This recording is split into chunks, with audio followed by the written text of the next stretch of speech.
प्रिय मित्रों, जय श्रीमन नारायण। आज आप सभी लोगों के लिए वैकुंठ चतुर्दशी क्या है और इसका महत्व क्या होता है, इतनी प्रसिद्ध होती है वैकुंठ चतुर्दशी, वो आप सभी लोगों के लिए आज बताएंगे। वैकुंठ चतुर्दशी का मतलब भगवान के धाम में निवास करना। और यह वैकुंठ चतुर्दशी 25 तारीख शनिवार के लिए आ रही है। 7 तारीख के लिए व्रत करेंगे और 26 तारीख के लिए भगवान शिव और भगवान नारायण का पूजन करेंगे। कमल के फूल से पूजन किया जाता है। कमल दोनों देवताओं के लिए बड़ा प्रिय है। वैकुंठ का अर्थ आप सभी लोग सुनेंगे क्या है, जहाँ पर कुंठा ना हो, अर्थात कुंठा यानी निष्क्रियता, अकर्मण्यता, निराशा, हताशा, आलस्य, क्रोध, दरिद्रता इत्यादि ना हो, वो वैकुंठ धाम कहलाता है। जहाँ पर कर्महीनता नहीं है, निष्क्रियता नहीं है, कहते हैं कि मरने के बाद पुण्य कर्म करने वाले लोग स्वयं वैकुंठ धाम के लिए जाते हैं।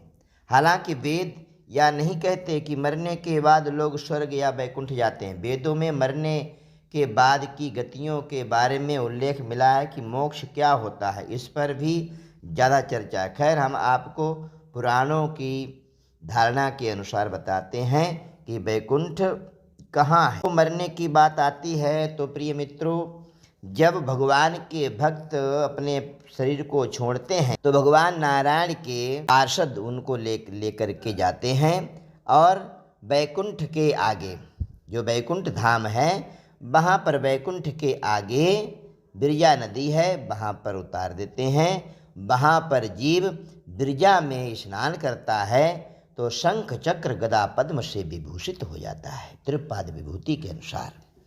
और वहाँ पर गरुड़ जी महाराज आते हैं। गरुड़ जी अपने पंखों पर बिठा करके और उस जीव को गरुड़ स्तंभ तक ले जाते हैं।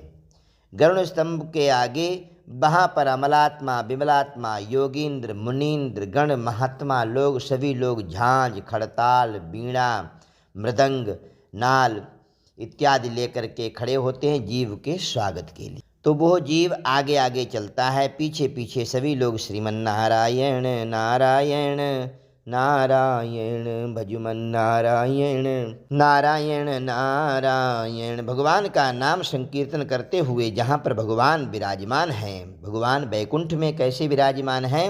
भगवान की 3 धर्मपत्नियाँ हैं वहाँ पर, नीला देवी, भूदेवी और लक्ष्मी जी। भगवान के दाहिने तरफ 2 देवियाँ और बाएं तरफ 1 देवी है। ऐसे भगवान का यह भूति भगवान की विराजमान है। जब भगवान को जीव देखता है तो प्रणिपात साष्टांग दंडवत प्रणाम करता है भगवान के लिए। और अनियन करने के बाद में भगवान जब जीव को आया हुआ देख करके भगवान स्वयं सिंहासन से उठ करके और उस जीव को गले से लगा देते हैं। ऐसे मेरे नारायण पूर्ण परब्रह्म परमात्मा इतने दयालु और कृपालु हैं। ऐसे भगवान नारायण की हम शरणागति हो जाएं तो जिन लोगों ने शंख चक्र तिलक क्या होता है, जिन लोगों ने वैष्णवों से दीक्षा ली होती है, जिनके बाहुओं में, दाहिनी बाहु में चक्र और बाएं में शंख जिन्होंने धारण कर रखा हुआ है, वो लोग सीधे वैकुंठ धाम के लिए जाते हैं। 4 प्रकार की गतियाँ उसके लिए जीव के लिए देते हैं, उसमें कोई भी एक भी मिल जाती तो जीव का कल्याण हो जाता है। सामीप्य, सारूप्य, सालोक्य और सारूज्य, 4 प्रकार की मुक्तियाँ जब कोई भी मिल जाती, जीव का आवागमन से छुटकारा मिल जाता है। प्रिय बंधुओं, इस धरा धाम पर भी भगवान ने वही वैकुंठ धाम छोड़ रखे हैं। वो आप सभी लोग ध्यान दे करके सुनिए कि वो यहाँ पर भी वैकुंठ है। कहाँ है? पृथ्वी पर वैकुंठ कहाँ है? हिंदू धर्म के अनुसार कैलाश पर महादेव रहते हैं, ब्रह्मलोक में ब्रह्मदेव बसते हैं। उसी तरह से भगवान नारायण वैकुंठ में निवास करते हैं। वैकुंठ लोक की स्थिति 3 जगह बताई गई है धरती पर, समुद्र में, स्वर्ग के ऊपर। वैकुंठ को विष्णु लोक कहते हैं, वैकुंठ सागर भी कहते हैं। भगवान श्री कृष्ण के बाद में इसे गोलोक भी कहते हैं, क्योंकि श्री कृष्ण और भगवान नारायण एक ही, इसलिए इनमें कोई भी अंतर नहीं है। धरती के वैकुंठ आप सुनिए। धरती पर बद्रीनाथ, जगन्नाथ और द्वारिकापुरी को भी वैकुंठ धाम कहा जाता है। 4 धामों में सर्वश्रेष्ठ हिंदुओं का सबसे पावन तीर्थ बद्री नारायण धाम है, जहाँ पर नर और नारायण पर्वत श्रृंखलाओं से घिरा हुआ अलकनंदा नदी के बाएं तट पर नीलकंठ पर्वत श्रृंखला की पृष्ठभूमि पर स्थित है। भारत के उत्तर स्थित में यह मंदिर भगवान विष्णु का दरबार माना जाता है। बद्रीनाथ धाम में सनातन धर्म के सर्वश्रेष्ठ आराध्य देव भगवान नारायण की पूजा होती है। विष्णु भगवान के यहाँ पर 5 रूपों का, इसलिए भगवान बद्रीनाथ पंचायतन बोलते हैं इनके लिए। वो कौन कौन से हैं वो ध्यान दे करके, बड़ी सुंदर बात है। श्री विशाल बद्री, श्री योग ध्यान बद्री, श्री भविष्य बद्री, श्री वृद्ध बद्री और श्री आदि बद्रीनाथ महाराज। बद्रीनाथ के अलावा द्वारिकापुरी और जगन्नाथपुरी को भी बैकुंठ धाम कहा जाता है। कहते हैं कि सतयुग में बद्री धाम सर्वप्रथम नारायण भगवान ने स्थापना की। त्रेता युग में रामेश्वर की स्थापना स्वयं भगवान श्री राम ने की। द्वापर युग में द्वारिका की स्थापना की योगेश्वर भगवान श्री कृष्ण ने की तथा कलयुग में जगन्नाथ धाम को ही बैकुंठ कहा गया है।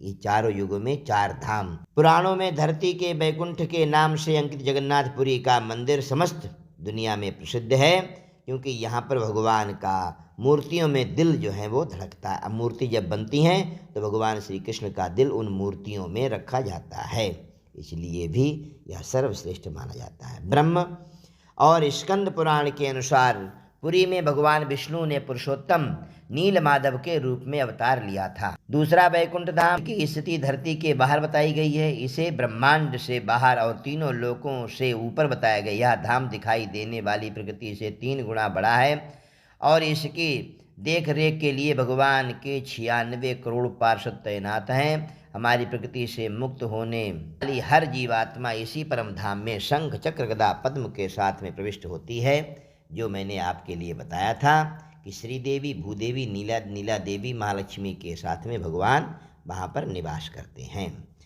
इस बैकुंठ में जाने के बाद में भक्त कभी भी वापस नहीं आता है। इस बैकुंठ के बारे में कहा जाता है कि मरने के बाद विष्णु भक्त पर पहुंच जाती है और पुराणों के अनुसार इस बैकुंठ की स्थिति हमारे ब्रह्मांड के परे है। जीवात्मा जब तक बैकुंठ की यात्रा करती है तो उसको विदा देने के लिए मार्ग में समय से देवता, प्रहर के देवता, दिवस के देवता, रात्रि के देवता, दिन के देवता, ग्रहों के देवता, नक्षत्रों के देवता, माह के देवता, मौसम के देवता, पक्ष के देवता, उत्तरायण के देवता, दक्षिणायन के देवता, सभी तलों अतल, सुतल, रसद, तलातल, महातल, तलातल, पाताल, इन तलों के भी भूर्भुवः स्वः महा जनः तपा सत्य के देवता, सभी 33 कोटि के देवता पहले उसे पुनः किसी योनि में ढकेलने का प्रयास करते हैं या बैकुंठ जाने से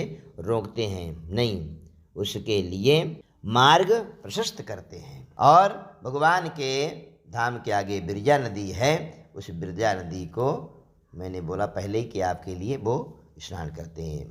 इसी एक पाद विभूति में हमारा संपूर्ण ब्रह्मांड और सारे लोक स्थित हैं। इस एक पाद विभूति की सीमा के बाद शुरू होता है बैकुंठ धाम। पौराणिक मान्यता है कि इसी बैकुंठ धाम और एक पाद विभूति के मध्य में बिरजा नामक एक नदी बहती है। इस नदी से ही त्रिपाद विभूति शुरू होती है जो बैकुंठ लोक में है। मुक्त होने वाली जीवात्मा को जब सभी देवता बिरजा नदी तक छोड़ करके जाते हैं तब वो जीवात्मा नदी में डुबकी लगा करके उस पार से पार्षद उसको सीधे भगवान विष्णु के पास ले जाते हैं। वहाँ वो उनके दर्शन करके परम आनंद को प्राप्त करता है। इस प्रकार त्रिपाद विभूति में ही वह जीवात्मा सदा के लिए स्थापित हो जाता, बैकुंठ धाम में ही रहता है। हे अर्जुन, अव्यक्त अक्षर इस नाम से कहा गया है। उसी अक्षर नामक अव्यक्त भाव को परम गति कहते हैं तथा जिस सनातन अव्यक्त भाव को प्राप्त होकर के मनुष्य वापस नहीं आते हैं वो मेरा परम धाम है। गीता में भगवान ने कहा, यदि गत्वा न निवर्तन्ते तद्धाम परमं मम। तीसरा बैकुंठ धाम भगवान श्री कृष्ण ने द्वारिका के बाद एक और नगर बसाया था जिसे बैकुंठ कहा जाता था।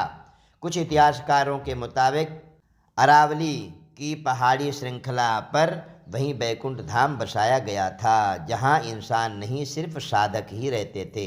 भारत की भौगोलिक संरचना में अरावली प्राचीनतम पर्वत है। भूशास्त्र के अनुसार भारत का सबसे प्राचीन पर्वत अरावली का पर्वत है। माना जाता है कि यहीं पर भगवान श्री कृष्ण ने बैकुंठ नगरी बसाई थी। राजस्थान में यह पहाड़ नैऋत्य दिशा में चलता हुआ ईशान दिशा में करीब दिल्ली तक पहुंचा है।